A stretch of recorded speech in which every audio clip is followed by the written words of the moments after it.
আমাদের স্বাস্থ্যমন্ত্রী, আমাদের পুলিশ মন্ত্রী এবং আমাদের মুখ্যমন্ত্রী একজনই আমরা জানি তিনি কোনোবারই কোনো স্টেটমেন্ট দেননি।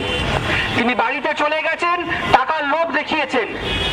তিনি পরবর্তীকালে মিটিং করেছেন, মিটিং থেকে বলেছেন যে আমরা তো 10 লাখ টাকা দিচ্ছি। এই হচ্ছে তার মানবিকতা। আমরা এগুলো কন্ডেম করি।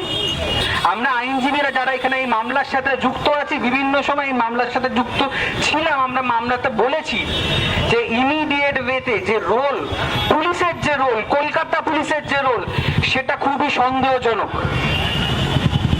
সেই সন্দেহজনক জায়গা থেকে সিপিকে আমরা এটাও বলেছিলাম, কিছু কিছু আইনজীবীরা বলেছিল যে সিপিকে ইমিডিয়েট ওয়েতে হেফাজতে নিয়ে তাকে ইন্টারোগেট করা হোক।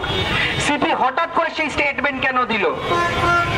সিপির কোনো এখতিয়ার নেই, কিন্তু সিপি স্যার এখতিয়ারের বাইরে গিয়ে কাজ করেছে।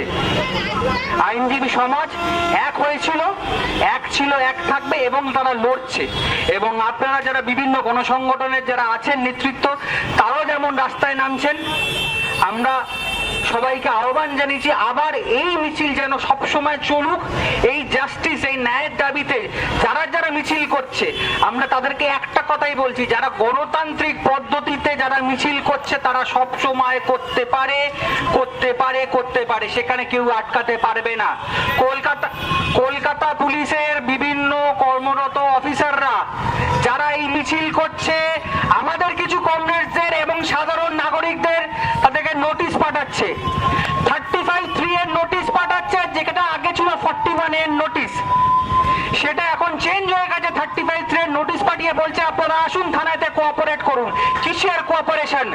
আপনারা স্বতঃস্ফূর্ত ভাবে সবাই রাস্তায় নেমেছিলেন, আপনারা গণতান্ত্রিক পদ্ধতিতে রাস্তায় নেমেছিলেন, আপনারা কোনো হুলিগানিজম করেননি। যারা হুলিগানিজম করেছিল, যারা 14 তারিখে রাত্রে হুলিগানিজম করেছিল, তারাই শাসক দলের লোক। পুলিশ তখন লুকিয়েছিল, তখন র্যাব ছিল না। র্যাব কোথায় ছিল? পরের দিন যখন আমরা কিছুদিন পরে দেখলাম মোহনবাগান ইস্ট বেঙ্গলে খেলা হচ্ছে, তখন সেই সমর্থকদের পেটানোর জন্য র্যাব ছিল। ওই দিনকে হুলিগানিজম, ওই দিনকে যে ভ্যান্ডালিজম চলছিল, সেই ভ্যান্ডালিজমকে বন্ধ করার জন্য পুলিশ ছিল না।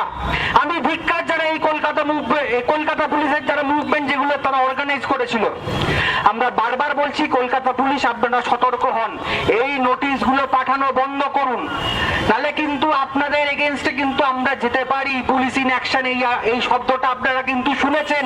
বারবার বলছি আমরা কিন্তু আপনাদের এগেইনস্টে এই মঞ্চ থেকে বলে যাচ্ছি, আজকে যদি এই মঞ্চে যারা যারা আছে তাদের নামে যদি কোনো নোটিশ আসে, আমি কিন্তু পুলিশ ইন অ্যাকশন তাদের নামে করব। যে যে নোটিশ পাঠাবে, যে থানা থেকে পাঠাবে, তাদের কাছে কিন্তু তার এগেইনস্টে আমি কিন্তু হাইকোর্টে গিয়ে পুলিশ ইন অ্যাকশন করব, তাদেরকে কিন্তু হাইকোর্ট ছটাবো।